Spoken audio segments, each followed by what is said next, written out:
Hope came to us from a concerned member of the community who noticed that there was a kitten that had been stuck under her house. She had been unable to get her out. She finally did get her out. She noticed that her back leg was swollen and she wasn't putting any weight on it.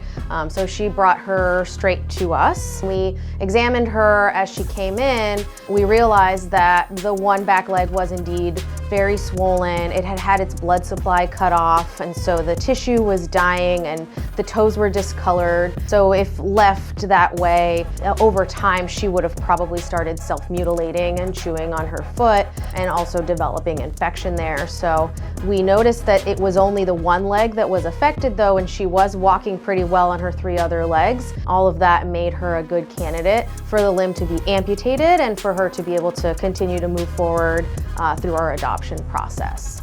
Amputations typically take probably a couple of hours. It is a very delicate procedure because you want to make sure that you tie off very important blood vessels, and then you're carefully cutting through muscles. Every now and then you get surprise blood vessels that you want to carefully tie off, especially in a patient that small. You really want to conserve as much blood as possible because she doesn't have very much of it, and just carefully finding your way to the joint space so that you can what's called disarticulate, which is just basically separating the leg from the hip socket.